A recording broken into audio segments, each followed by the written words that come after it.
이번 강연의 주제는 활동가들을 위한 공동전선 가이드입니다. 발제는 노동자연대 운영위원 최영준 동지께서 해주실 텐데요. 최영준 동지는 박근혜 정권 퇴진 비상국민행동 공동상황실장, 4.16 연대 상임운영위원, 철도 의료민영화 저지 범국민운동본부 공동집행위원장 등 여러 연대체에서 활동하면서 공동전선 전술을 구현하려고 노력하고 계십니다.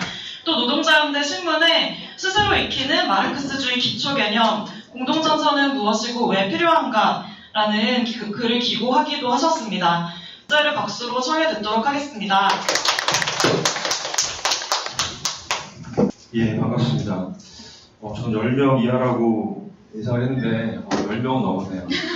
왜냐면 이 제목이 활동가들을 위한 공동전선 가이드잖아요. 그래서 되게 자신을 활동가라고 생각 안 하면 안 올 가능성이 좀 있어갖고 그럼에도 불구하고 이렇게 여기 오신 분들은 활동가라는 전제 하에서 발표를 좀 하도록 하겠습니다. 이 제목 자체가 활동가들을 위한 공동전선 가이드예요. 이건 이제 대중운동 속에서 혁명적 전망을 확산시키고 이를 통해서 조직을 성장시키고 향후 혁명적 대안을 실험대에 올리고자 하는 동지들이 이 운동에서 어떻게 활동할 것인가에 대한 가이드 같은 거라고 볼 수 있을 것 같아요. 이건 이제 좀 더 사회과학적 용어로 표현한다면 당과 계급의 관계라고 보시면 될 것 같고, 한편으로는 공동전선은 혁명가들의 전술이라고도 볼 수가 있을 것 같아요. 그러니까 구체적으로 보면 소수의 혁명가들이 항상 어떻게 하면 다수의 노동자들을 끌어들여서 혁명의 필요성을 설득하고 지지를 얻어낼 것이냐라는 문제죠. 왜냐하면 일상적인 시기에 자신이 혁명가다, 자본주의 타도를 원하는 혁명가다고 생각한 사람들은 언제나 대체적으로는 일상적인 시기에 소수이기 때문에 이런 사람들은 언제나 현실적 질문이자 물음이에요. 그리고 역사적으로도 혁명가들한테 이런 거듭된 질문들을 하죠. 저희 어머니도 벌써 제가 운동한 지 30년 됐는데 너는 언제 뭐 국회의원이나 뭐 이런 언제 안 해보냐? 이런 식의 질문들을 여전히 지금도 던지고 있습니다. 즉, 넌 여전히 소수다. 언제 정신 차릴래? 이런 게 이제 지금 하는 얘기기도 한데 이건 혁명가들이 언제나 받는 질문 중에 하나죠. 즉, 다수가 되기 위한 노력의 과정 속에서 공동전선 전술이 나온다라고 보시면 될 것 같아요. 그래서 다수의 지지를 얻기 위한 하나의 핵심 고리 중에 하나가 이 공동전선이다라고 생각하시면 될 것 같습니다. 그래서 발표는 공동전선의 정의, 두 번째 그에 따른 원리, 그리고 현재적 의미 이 세 부분으로 나눠서 진행하도록 하겠습니다. 공동전선의 정의는 좀 추상적으로 얘기하면 공동의 적에 맞서기 위한 전선칙이라고 생각하시면 될 것 같아요. 여러 세력들, 즉 하나의 적에 맞서기 위해서 여러 세력들이 연합하거나 동맹한다 이렇게 생각하시면 될 것 같아요. 가령 예를 들면 박근혜에 맞서서 모두가 함께 투쟁하자 이런 게 이제 일반적인 의미에서의 공동전선의 의미라는 거죠. 따라서 진정한 의미의 대중적 운동은 대체적으로 공동전선 형태를 띄어요. 왜냐하면 대중운동 자체가 다양한 세력들이 참여하는 거기 때문에 공동전선 적이다 라고 얘기를 할 수 있고요. 그리고 다양한 세력들이 하나의 적에 맞서서 아니면 하나의 한두 가지 요구를 쟁취하기 위해서 모인다는 거죠. 그래서 이제 공동전선을 적극적으로 제안했던 혁명가였던 트로츠키는 가장 낮은 차원에서의 공동전선은 노동조합이다라고 얘기했어요. 왜냐하면 노동조합은 정치 조직이 아니기 때문에 다양한 생각을 갖고 있는 사람들이 존재하고 있겠죠. 그리고 가장 높은 수준의 공동전선은 소비에트다라고 얘기를 했습니다. 노동자 권력기관이죠. 근데 이렇게 좀 일반적인 차원 말고 좀 더 구체적으로 보자면 공동전선은 혁명가들보다 훨씬 더 많은 노동자들에게 혁명적 사상을 이해시키고 궁극적으로는 이들에게 영향을 미치는, 즉 노동자 대중에게 영향을 미치는 개량주의 사상, 개혁주의 사상과 조직과 갈라서도록 하는 설득하기 위한 수단이에요. 혁명가들. 그래서 이거는 특정한 쟁점을 둘러싼 투쟁에서 개혁주의 세력들과 대중운동을 건설하기 위한 전술이다 라고 보시면 될 것 같아요. 즉 여기서 핵심은 주어가 혁명가들이에요. 주어가. 즉 이 주어가 빠지면 진정한 의미에서의 공동전선 전술이라고 얘기할 수는 없다는 거죠. 앞서 얘기했듯이 노동조합은 공동전선적 형태를 띠지만 노동조합 이꼬르 공동전선 전술은 아니거든요. 공동전선을 전술로 사용한다는 것은 혁명가들이 반드시 이 안에 포함되어 있어야 됩니다. 이는 다수의 노동자들이 스스로 경험을 통해서 깨달아야만 개혁주의와 결별할 수 있다는 원리에서 비롯한다고 보면 될 것 같아요. 스스로 경험하는 과정 속에서 혁명가들이 개혁주의자들보다 승리를 위해서 효과적인 행동을 제안해 혁명가들이 올바르구나라는 것을 실제로 이 공동전선 속에서 입증받지 못하면은 혁명가들은 개혁주의를 지지하고 있는 다수의 노동자들을 획득할 수 없겠죠. 따라서 이 공동전선 전술에는 두 가지가 전제가 됩니다. 하나는 공동전선은 개혁주의 조직들과 지도자를 건너뛸 수가 없어요. 그들을 건너뛰고서 운동을 건설한다 이렇게 갈 수가 없다는 거죠. 그리고 공동전선을 통해서 운동이 커지면 커질수록 대중의 자신감이 높아질 거고 급진화되는 경향이 있기 때문에 혁명가들한테는 유리해요. 즉 운동이 작은 것보다는 운동이 커져야 그리고 대중적으로 커져야 혁명가들의 주장들이 훨씬 더 입증받을 수 있는 기회가 된다는 거죠. 그리고 실제로 운동이 커져야 혁명가들이 약간 대접이라도 좀 받아요. 왜냐하면 맨날 투쟁 얘기하고 뭐 시위하자 이렇게 얘기하는 게 일상적인 시기에는 별로 대접을 못 받는데 아직도 그런 고리타분한 얘기하냐. 근데 운동이 커지고 실제로 거리로 쏟아져 나오고 실제로 대중들이 행동을 하기 시작하면 혁명가들의 주장이 어느 정도 현실 가능성 있는 주장같이 들리게 되기 때문에 그런 얘기를 할 수가 있습니다. 보통 일상적인 시기에 혁명가들이 약간 초라한 모습으로 많이 묘사가 되죠. 고리키가 쓴 어머니를 보면 그런 얘기가 나옵니다. 수년 동안 수배 생활을 하던 혁명가가 빵에 갔다 와요. 감옥에 갔다 와서 고향에 내려왔는데 고향에 있는 그 가족 주변에 있는 사람들은 다 수군거리죠. 저거 인생 조졌다라는 식의 이제 얘기들을 합니다. 인생 망쳤다 이런 얘기들을 하죠. 근데 이제 문제는 운동이 이렇게 커지면 어느 정도 그러한 혁명가들의 입장과 주장들이 경합을 할 수 있는 상황들이 벌어지는 거고 공동전선은 그걸 위한 목적으로 한다라고 보시면 될 것 같아요. 물론 가끔 혁명가들이 운동이 커지면 두렵거나 부담스러워하는 경우도 가끔은 있습니다. 대체적으로는 그럴 때는 혁명가들이 종파적인 태도를 취할 때 그런 두려움이나 그 다음에 부담스러움 같은 걸 느끼기도 해요. 저도 느낀 적이 있었는데 예를 들면 2007년도에 이랜드 노동자들, 비정규직 노동자들이 파업을 벌였어요. 2007년도 6월 말에 비정규직 압법을 노무현이 통과시키려는 거에 대해서 반대하면서 파업을 벌였었어요. 비정규직 여성 노동자들이. 근데 그 전에 6월 말에 파업을 벌어지기 전 한 2월부터 제가 그 투쟁에 계속 참여를 했었어요. 이 투쟁이 크게 좀 벌어지지 않겠나 싶어갖고 그 당시부터 참여했었을 때는 당시에 비정규직 여성 조합원들은 저 같은 사람들이 오는 걸 굉장히 반겼어요. 왜냐하면 아무도 관심을 가져주지 않았기 때문에 저 같은 사람이 오는 걸 반겼고 저의 주장들이나 저희 단체의 주장들에 대해서 굉장히 경청해서 듣는 분위기였어요. 아무도 관심을 가져주지 않았기 때문에. 근데 2007년도 6월 말에 파업이 벌어지니까 모든 언론이 주목하기 시작했고 개혁주의자들이 왁다게 달려들기 시작했어요. 왜냐하면 이게 언론바를 받고 당시에 이제 정부의 모순된 정책들을 폭로하는 상황들이 벌어지니까. 근데 문제는 조합원들이 그때부터는 저에게 관심을 안 갖더라고요. 왜냐하면 TV에 이제 나오기 시작하고 파업을 하니까 여러 단체들과 큰 조직들, 개혁주의 조직들이 막 몰려들기 시작하니까 그들이 뭔가 해결해 줄 수 있다는 생각들이 조합원들이 더 커지기에 대물로 인해서 그 당시에 소외감 같은 걸 처음 느꼈어요. 그래서 야 운동이 커지는 게 좋은 것만 아니네? 라는 생각이 저 개인적으로 좀 들기도 했었어요. 이건 무슨 얘기냐 하면 운동이 커지면 그에 따른 어떠한 효과적인 운동의 전술을 제시하면서 경합을 벌이겠다는 생각보다는 뭔가 개혁주의 조직들이 크게 다가오면서 다소 종파적인 태도를 취할 때 운동이 커져도 소외감 같은 걸 느끼기도 할 수 있다는 걸 얘기를 할 수 있을 것 같아요. 이건 뭐 장투사업장 같은 경우에 오랜 동안 투쟁한 사업장에 개입하고 있는 일부 좌파들도 이런 걸 느낍니다. 왜냐하면 장투사업장에 대해서 보통 대중들은 관심을 안 가져요. 그러다가 어떤 계기를 통해서 장투사업장이 일부 부각이 될 때 그러면 또 이제 뭐 개혁주의자들이 그 언론바를 받기 위해서 달려들기 시작합니다. 그럴 때 또한 소외감을 느끼기도 한다는 걸 염두에 둘 필요가 있습니다. 이게 이제 현실에서는 굉장히 복잡하게 작용을 하는 거죠.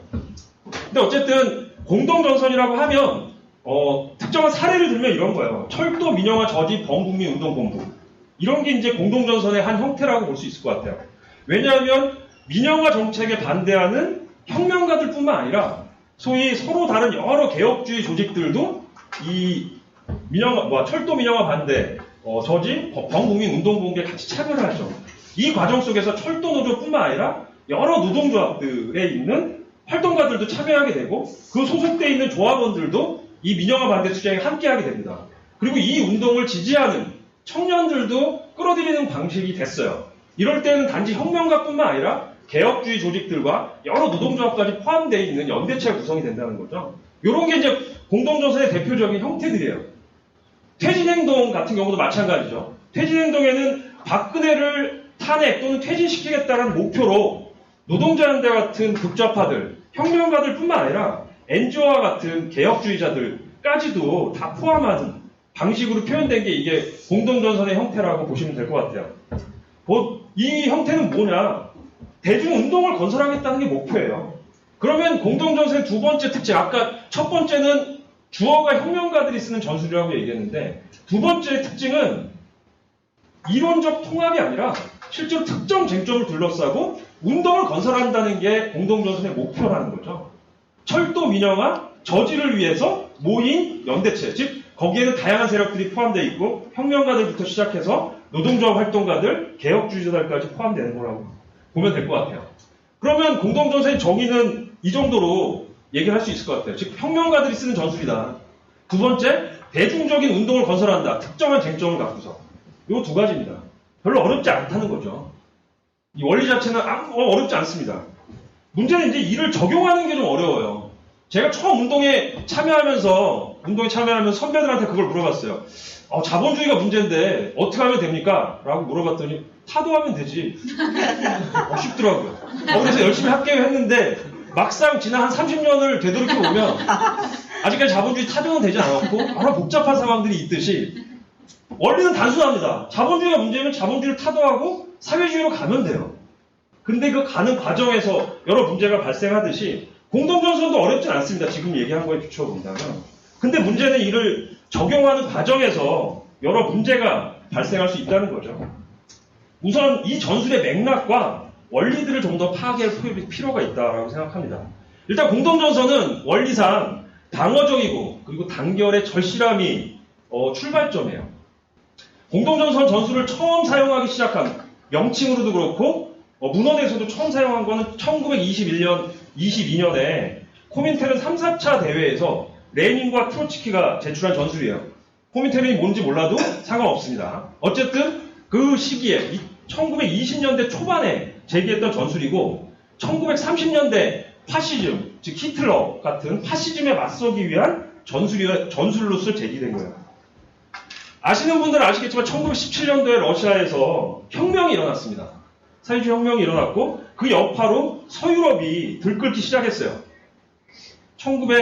1917년에서 1918년, 19년까지 들끓기 시작했는데 18년, 19년에 독일에서 혁명이 패배하면서 일부 가라앉기 시작했어요. 자본가들은 큰 타격을 입지 않은 상태로 반격을 시작한 게 20년부터였어요. 그 당시 혁명가들의 과제는 노동자 혁명을 이룩하기 위해서 신속하고 공세적인, 즉 20년도 이후부터는 자본가들 반격 때문에 그렇게 공세적인 혁명적으로 나가자는 것보다는 방어적인 투쟁을 통해서 자본가들에 맞서는 전술을 가다듬는 게 굉장히 필요한 시기였던 거죠. 그래서 1922년도에 영국 공산당은 슬로건이 그거였어요. 더 이상 퇴각을 멈추자라는 거였어요. 즉 공동전선은 자본주의하고 싸우기 위해서 단결해야 되는 노동계급의 객관적 필요성에서 비롯한다는 거죠. 그리고 대체적으로는 공격적인 것보다는 방어적인 요구, 즉 뭐뭐뭐를 저지하자, 뭐뭐뭐를 반대한다 라는 식의 요구를 갖고서 보통 표현하죠. 즉 뭐냐면 더 이상 물러서면 안 된다라는 그런 심정 속에서 노동계급 내에서 대중적인 단결이 필요하다는 거에서 출발을 합니다. 근데 이건 너무나 당연한 얘기인데 당시 경험 없는 혁명가들한테는 이해하기가 쉽진 않았어요. 왜냐하면 당시에는 1920년대 초반은 서유럽에서 공산당들이, 신생 공산당들이 생기기 시작했어요.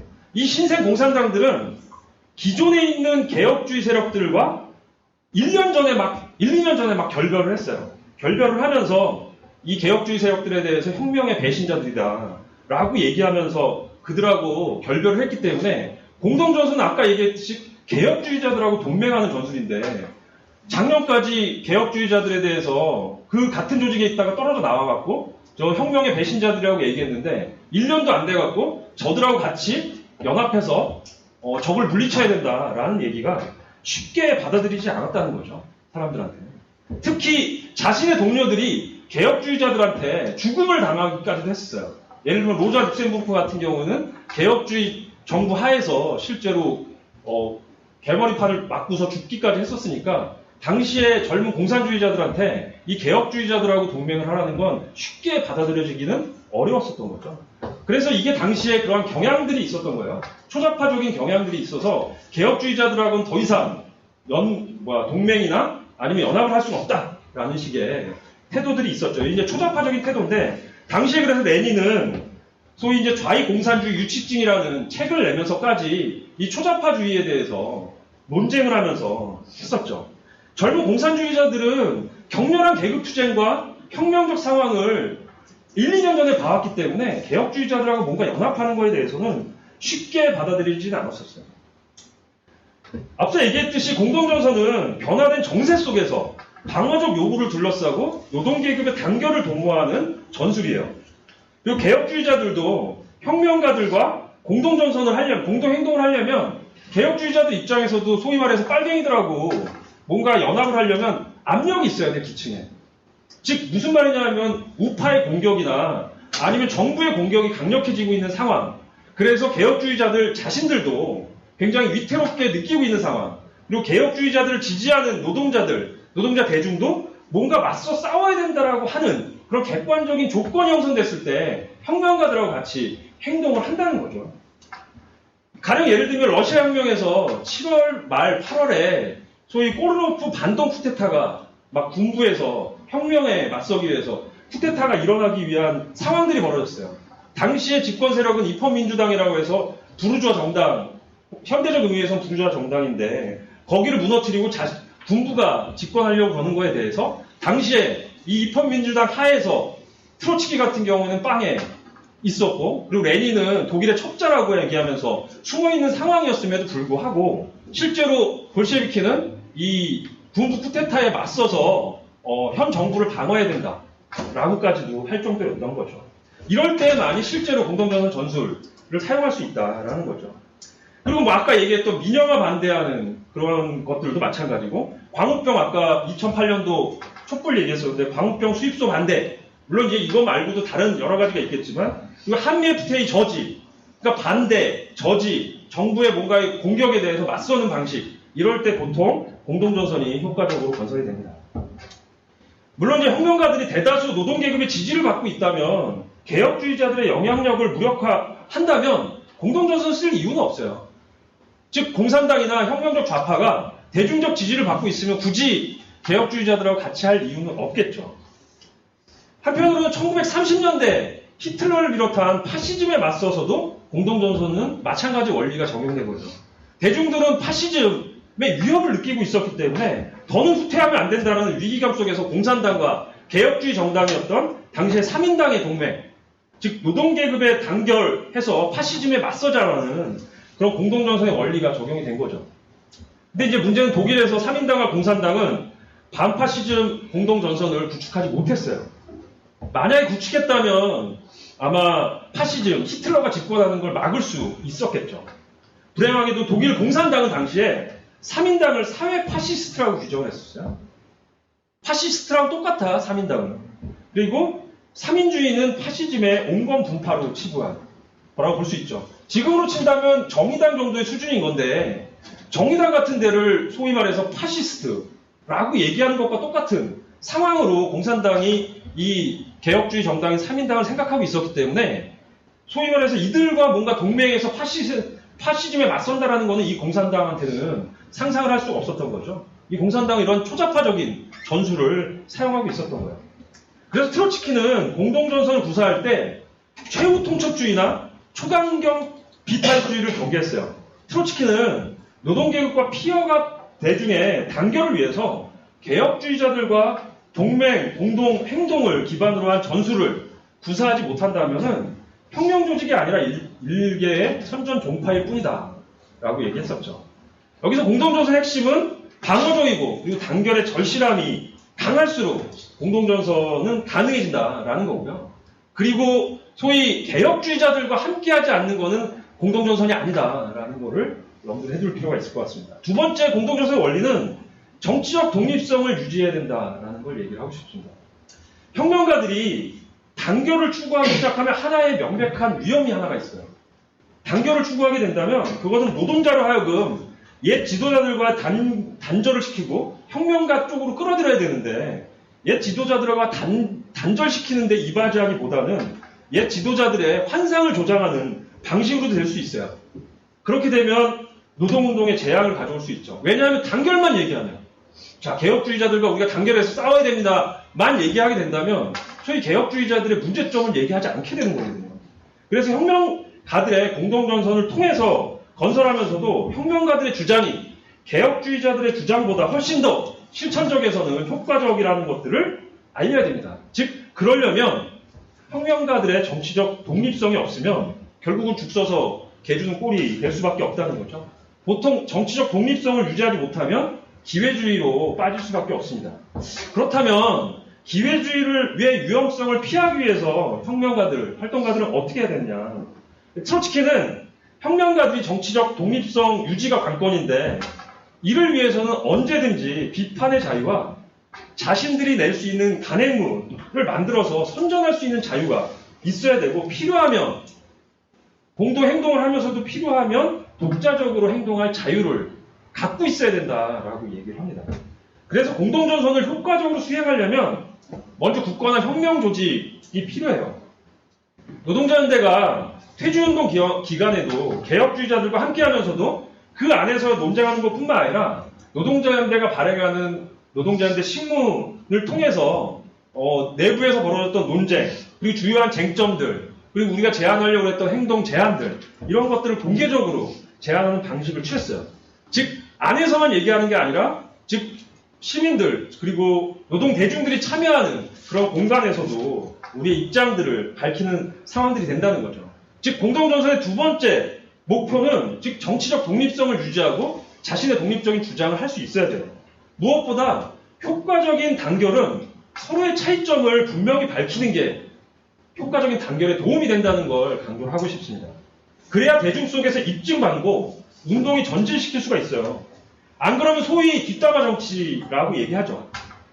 소위 그 앞에서는 서로 비판을 하지 않고 자기들끼리 모였을 때 쟤네들은 좀 저런 게 문제야 라는 식으로 뒷담화 정치를 많이 피죠.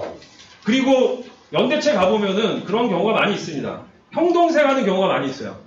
오랜 동안 활동을 연대체에서 하다 보니까 연대체 활동가들끼리 다 틀려도 형동생해요. 나이가 좀 더 있으면 형이라고 그러고 그렇게 형동생하면서 지내다가 뭔가 쟁점이 벌어지고 논란이 벌어지면 그걸 비판하기가 약간 가족적 분위기에서 쉽지가 않거든요. 그렇기 때문에 저는 될 수 있으면 연대체에 나가다든가 어떤 운동에 개입할 때는 그런 분위기를 조성하지 않는 게 좋겠다라는 생각이 듭니다. 어쨌든 한 가지 사례는 정치적 독립성의 문제점의 한 가지 사례는 1934년도에 프랑스 사회당하고 공산당이 맺은 반파시즘 공동 행동 협약이라는 게 있었어요. 전형적인 공동전선인데 당시에는 사회당과 공산당이 시민적 자유 확대, 파시즘에 대한 테러 행위 공동 대응, 그리고 노동계급의 단결된 투쟁 이런 것들을 제안을 했어요. 문제는 이게 전형적인 공동전선 형태인데 단서조항을 답니다. 이 협약에. 단서조항에는 공산당과 사회당은 서로에 대한 정치적 공격과 비판을 하지 않는다라는 조항을 이 공동전선을 하면서 협약으로 답니다. 결국 그해 10월에 이게 이제 7월에 협약을 맺었는데 10월에는 부르주아 정당이 급진당을 끌어들여서 인민전선으로 확대를 해요. 이 단서조항은 공산당이 정치적 무장해제를 하는데 효과적인 알리바이 효과를 발휘합니다. 그래서 급진당, 소위 이제 부르주아 정당에 대해서 정치적 비판을 삼가하는데 이 협약의 기준을 따르죠. 개혁주의자들도 이 연대체 안에서 그리고 같이 활동하는 데에서 비판하는 것을 뭐라고 합니다. 보통 이제 비판하는 거에 대해서 뭐라고 할 때는 비판하지 마세요 라고 표현하지 않고 연대 질서를 해친다라는 식의 표현을 쓰기도 하고요. 정치적 예의가 없다.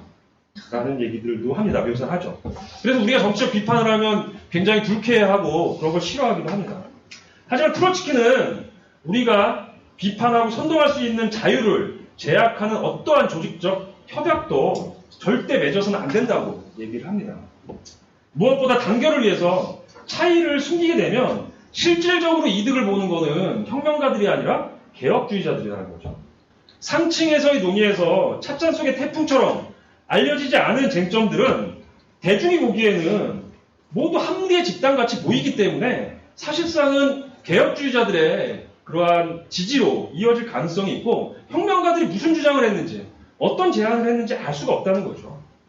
가령 예를 들면 태주운동 안에서 12월 9일 국회 탄핵소추안이 가결된 뒤부터 NGO들이 한상균 석방에 대한 반대 입장을 피기를 했었어요.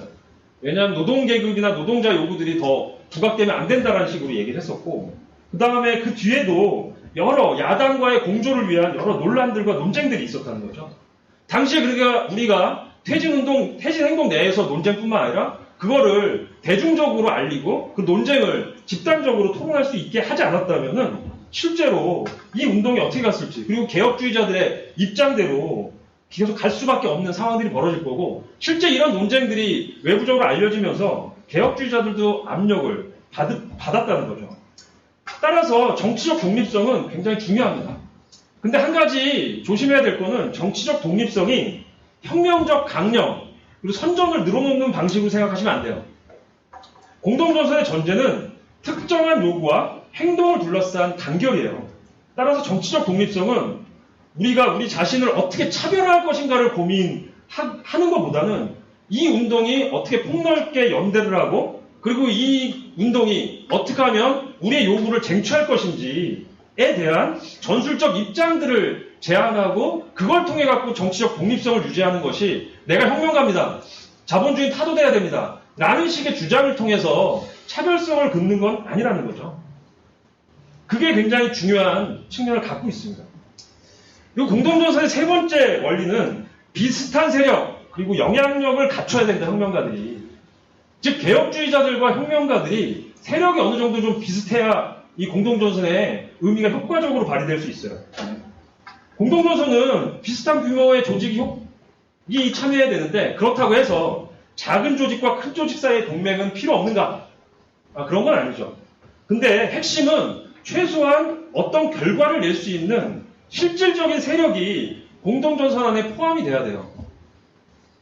왜냐하면 공동전선은 대중운동을 건설하기 위한 건데 대중운동을 건설하려면 그 정도의 영향력이 있는 세력들이 포함되지 않으면 이 공동전선의 의미를 가질 수가 없어요. 그래서 공동전선은 대체적으로 대중적인 영향력을 갖고 있는 개혁주의 세력들이 포함될 수밖에 없습니다. 그리고 이들을 끌어들이지 못하면 별로 의미가 없어요. 가령 노동자연대가 한 회원이 한 500여 명 되는데 노동자연대가 한 수십 명 되는 단체하고 공동전선을 하는 이유는 없어요. 어떤 실질적인 운동을 건설할 수가 없거든요. 왜냐하면 수십 명 되는 데와 공동으로 동맹을 맺었다고 해서 연합했다고 해서 운동을 당장 건설할 수가 없다는 거죠. 그래서 그리고 또 그 투쟁 속에서 그 수십 명짜리 조직과 공동전선을 맺어서 투쟁한다고 해서 노동자연대가 무슨 실익을 얻지? 그리고 그 속에서 뭘 입증받지? 라는 게 된다는 거죠. 한마디로 얘기하면 남는 장사가 아니에요. 그래서 소위 좌파들의 테이블이라고 얘기하는 좌파 공동가 보통 많은 좌파들이 이걸 공동전선이라고 얘기하는데 이건 공동전선이 아니에요. 급진 좌파들끼리 모여갖고 하는 테이블 같은 게 있습니다. 그런 거는 공동전선이라고 할 수 없어요. 개혁주의자들이 포함되지 않은 작은 조직들끼리 모여갖고 그런 테이블을 형성하고 그런 토론을 하는 것을 공동전선이라고 얘기하면 안 됩니다. 그리고 이런 좌파 테이블에 극히 일부 극좌파들은 공동전선을 이렇게 이해해요. 기회주의적이고 개혁주의적인 경향을 완전히 배제해야 공동전선이라고 할 수 있다. 고립되더라도 배신적 경향과는 타협할 수 없다. 라는 게 공동전선의 원리라는 거죠. 앞서 얘기했듯이 트로츠키나 레닌이나 공동전선은 개혁주의자들, 항상 배신의 위험이 있는 개혁주의자들과 하는 게 공동전선이라고 얘기했는데 일부 급진 좌파들 같은 경우에는 이들을 배제하는 게 공동전선이라고 하기 때문에 이들과의 공조 테이블을 구성하는 걸 공동전선이라고 얘기하면 안 됩니다. 이렇게 얘기하기 시작하면 뭐가 되냐 하면 혁명가들이 굉장히 초좌파적 종파로 될 수밖에 없어요. 왜냐하면 조그만 조직들끼리 모여서 하는 거는 운동을 건설하기 위한 목적보다는 토론이 목적이에요.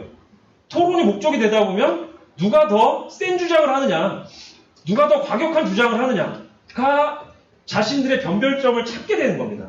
그렇게 되면 강령의 통일이나 아니면 추상적 선전을 중심으로 한 논쟁하다 끝나는 경우가 상당히 많아요. 그걸 공동전선이라고 하게 되면 혁명가들은 순식간에 초자익 선전 종파로 머무를 수 있다는 거죠. 반대로 혁명가 조직이 한 500여 명 되는데 개혁주의 세력이 한 수백만 정도 된다. 뭐 3인당이 한 100만 당원을 자랑한다. 근데 이런 두 조직이 공동전선을 하겠느냐. 그것도 안 된다는 거죠. 공동전선을 피고 싶어도 안 돼요. 개혁주의 조직이 워낙 크기 때문에 격차가 커서 사실상 의미가 없어요. 일단 개혁주의 세력이 그럼 막 100만 당원을 뿌리고 있는 세력이 500명밖에 안 되는 혁명 조직하고 공동전선을 하겠습니까? 할 이유가 없겠죠. 혁명 조직도 500명밖에 되지 않기 때문에 100만 조직이나 되는 그런 큰 조직, 개혁주의 조직과 공동전선을 할 이유도 없고 되지도 않는다는 거예요. 트로츠키 시대에는, 레닌과 트로츠키 시대에는 최소한 당시 혁명가들이 조직이었던 공산당은 선진 노동자 층에서는 최소한 3분의 1에서 4분의 1 정도의 지지를 갖고 있었어요. 즉 3인당과 어깨를 겨눌 수 있을 정도의 세력은 됐다는 거죠. 그렇기 때문에 공산당과 3인당의 그러한 동맹, 이런 공동전선이 가능한 현실적인 전술로 표현됐던 거예요. 물론 규모와 영향력을 단순한 수치로만 표현할 수는 없을 것 같습니다. 노동자연대 같이 규모나 영향력 면에서 친북좌파인 자민통 계열이나 NGO들보단 작을지라도 구체적인 상황에서는 동등한 위치에서 운동을 건설해 나갈 수 있어요. 2000년대 초반에 반전운동 같은 경우가 그렇고 광우병 촛불 때도 그랬고요. 민영화 반대 운동에서도 그렇고 퇴준운동에서도 그랬습니다. 그럼에도 불구하고 공동전선은 규모가 굉장히 중요하다. 혁명가들의 조직이 규모가 크면 클수록 운동을 더 키울 수가 있고요. 그리고 그 속에서 혁명가들이 더 많은 지지를 이끌어내는데도 규모가 굉장히 결정적 영향을 미칠 수 있다라는 점을 얘기하고 싶습니다. 현대적 의미의 공동전선의 의미를 얘기하기 전에 공동전선이 필요 없는 경우는 없냐? 전술이니까. 있습니다. 혁명가들이 공동전선을 항상 사용할 수 있는 전술은 아니에요. 이 전술을 판단할 때는 계급세력 균형을 저울질하고 단결의 쟁점을 결정해야 돼요, 우리가. 아무거나 그냥 공동전선 하자고 아무 때나 얘기할 수는 없기 때문에 무슨 쟁점으로 공동전선을 필 거냐에 대한 것도 있죠. 그런 거를 가늠해야 되고 계급세력 균형도 가늠해야 된다. 아까 얘기했죠. 즉 방어적인 요구를 갖고서 하는 거기 때문에 즉 적들, 지배자들의 대응 방식들도 그 객관적인 조건들도 판단의 기준이 됩니다. 그렇기 때문에 공동전선이 필요 없는 경우를 우리가 일반화시킬 수는 없지만 몇 가지는 얘기를 할 수 있을 것 같아요. 첫 번째, 공동전선이 필요 없는 경우는 혁명가들의 조직이 노동대중을 지도할 수 있을 때, 노동계급 대중을 혁명가들이 그냥 다 지도한다는 거예요. 트로츠키가 예를 들은 거는 1922년도 불가리아 공산당 사례를 들었어요. 당시에 불가리아 공산당은 노동계급 내에서 유일한 지도 정당이었어요. 불가리아 공산당. 다른 정당이 없었다는 거예요, 노동계급 내에서. 즉 불가리아 공산당이 노동대중, 선진 노동대중의 지도를 갖고 있었기 때문에 굳이 개혁주의 세력을 막 끌어들이냐 마네 이럴 필요가 없었다는 거죠. 자신들이 뭔가 투쟁할 거면 자신들의 주도로 소집을 하고 그리고 노동자들과 싸우면 됐기 때문에 그랬습니다. 근데 이제 문제는 불가리아 공산당이 1923년도에 초자파동인 행동을 하면서 폭망을 합니다. 망해서 완전히 찌그러드는 상황들이 되고 그 폭망 속에서 개혁주의자들이 탄생을 하기 시작하면서 다시 이제 공동전선이 필요한 시기가 되기도 했었어요. 즉 여기서 핵심은 공동전선이 필요 없는 경우는 혁명가들이 개혁주의자들 상관없이 노동자 대중을 다 지도할 수 있다. 아주 예외적인 경우죠. 그런 경우에 공동전선이 필요 없습니다.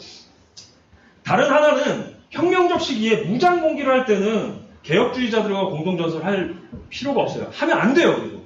왜냐하면 개혁주의자들은 무장봉기와 같은 거를 반대하기 때문에 반대하는 세력과 공동의 행동을 할 수는 없잖아요. 사실상 그거는 무장봉기를 하지 말자는 거와 같은 거기 때문에 무장봉기와 같은 전술을 사용할 때는 공동전선을 사용할 수가 없다라고 얘기를 할 수 있을 것 같아요. 그러나 이런 경우는 아주 예외적인 경우일 겁니다. 그럼에도 불구하고 공동전선이 필요 없는 경우는 대체로 혁명가들이 정치적, 조직적 준비가 덜 돼 있거나 아주 세력이 작거나 혁명가들의 조직이 뭐 한 10대 명밖에 안 된다. 그런 공동전선을 쓰기가 어렵고 아무도 혁명가들을 쳐다보지 않기 때문에 이때는 선전을 중심으로 할 수밖에 없겠죠. 그리고 규모가 아무리 커도 혁명가들의 조직이 한 1만, 2만 된다 하더라도 계급투쟁의 조건, 객관적인 조건이 받쳐주지 않으면 공동전선을 쓸 수가 없어요. 예를 들면 개혁주의자들이 공동전선에 응하지 않고 노동자들이 단결의 필요성을 크게 느끼지 않고 있고 지금 싸워야 될 시기라고 느끼지 않고 있고 투쟁이 벌어지지 않고 있는 상황에서 공동전선을 혁명가들이 그냥 수시로 제안한다고 되는 게 아니기 때문에 이런 객관적인 조건이 따라주지 않으면 공동전선을 쓸 수가 없습니다. 네, 마지막으로는 현 시기의 공동전선의 의미를 좀 얘기할까 합니다. 문재인 정부 등장과 함께 개혁주의가 부상을 하고 있어요. 그리고 문재인 정부 안으로 개혁주의 세력이 일부 막 들어가기도 했죠. 참여연대 출신의 인물들이 장차관으로 많이 들어갔어요. 한 20% 정도가 국가, 정부 관료가 되는 방식, 고위 관료가 됐죠. 그리고 단지 그러한 고위 관료들 말고도 여러 공기업의 사장들이나 관료들도 많이 일부가 들어가고 있습니다.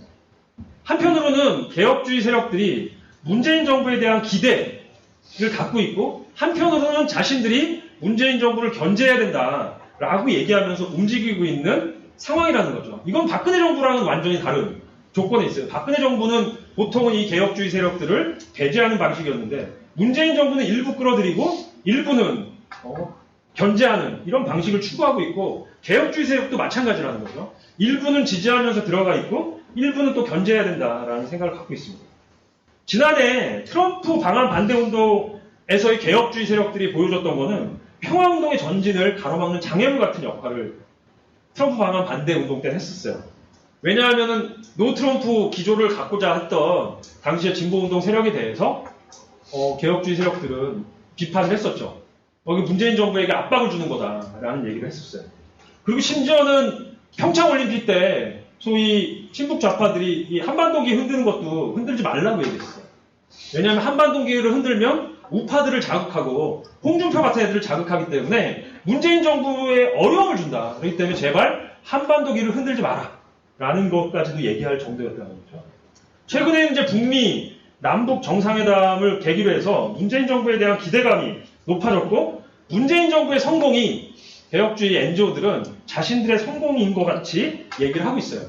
정치적으로 종속되어 있는 측면이 굉장히 강하죠. 그럼에도 불구하고 계급투쟁이 커다랗게 벌어지지 않으면 개혁주의 세력들은 여전히 꽤 커다란 영향력과 지지를 받을 수 있을 겁니다. 그리고 개혁주의 세력들이 단지 그냥 문재인을 찬양만 하진 않는다는 거예요. 어떤 정책에 대해서는 문재인에 대해서 비판도 한다는 겁니다. 왜냐하면 찬양만 하면 실제로 다 지지를 받을 수는 없어요.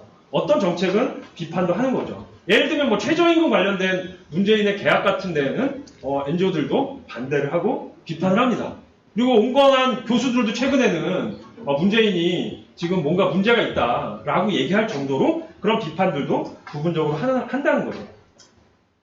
하지만 그럼에도 불구하고 문재인 정부와 독립적으로 맞서서 투쟁하는 방식으로 표현하고 있지 않아요. 그렇다면 개혁주의 세력인 온건 개혁파들과 온건 개혁주의 세력들과 정부와 맞서는 공동전선을 당분간 추구하는 것은 쉽진 않다. 그럼에도 불구하고 특정한 쟁점에 관련되어서는 개혁주의 세력과 공동전선을 추진할 수도 있다. 쟁점으로만 본다면 그런 게 될 수 있겠죠. 난민 문제 같은 게 쟁점으로만. 즉 이게 운동으로 표현되는 건 두 번째 문제고 쟁점으로도 될 수 있고 당장 악화되어 있지는 않지만 이 북미 관계, 남북 관계가 중미 관계의 갈등 속에서 악화될 가능성이 있습니다.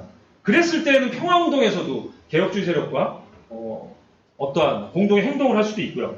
일부 노동쟁점은 또 가능하기도 합니다. 최저임금 문제 그리고 몇몇 가지 노동쟁점에 대해서는 가능한 측면들도 있습니다. 그러나 문재인 정부에게 이 맞서려는 전반적인 맞서는 방식으로 해갖고 공동전선을 추구하기는 쉽지는 않겠죠. 반면에 개혁주의 세력들은 우파 정부 때 성장해온 노동운동에 대해서 굉장히 커다란 부담을 갖고 있습니다. 그리고 그 노동운동 세력이 문재인 정부 하에서 투쟁을 본격적으로 시작하고 있어요. 이 노동운동 말고는 기존 주류운동에서 벗어난 여성운동이 문재인 정부의 기대와 그에 따른 실망 속에서 부각이 되고 있어요. 이 운동은 무척 이질적이죠. 그리고 정치적으로는 약간 짬뽕이에요. 하지만 분노와 급진적 태도, 저항이 공존하고 있죠.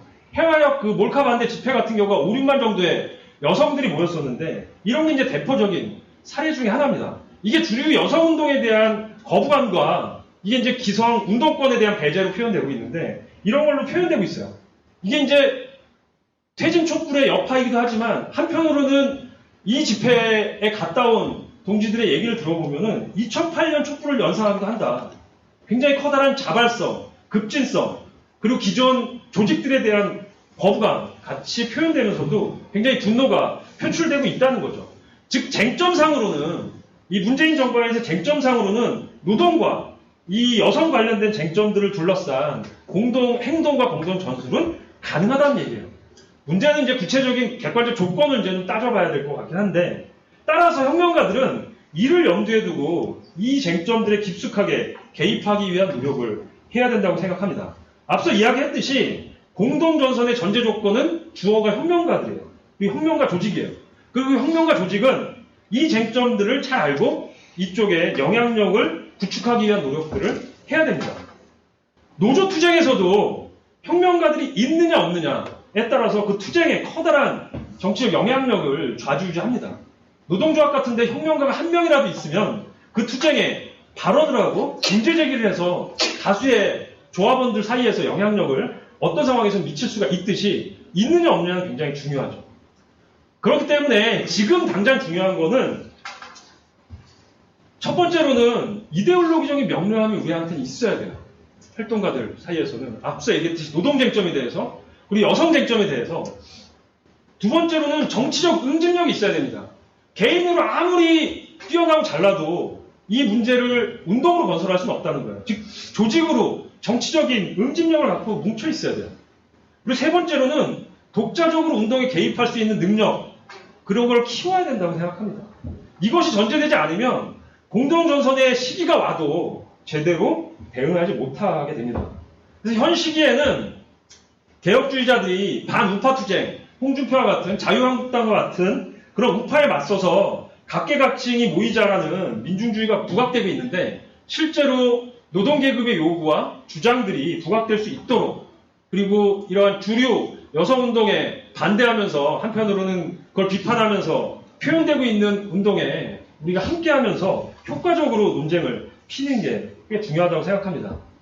꽤 오래전에 크리스 하먼이 이런 얘기를 합니다. 거리 시위에 참여하는 건 굉장히 좋은 일이다.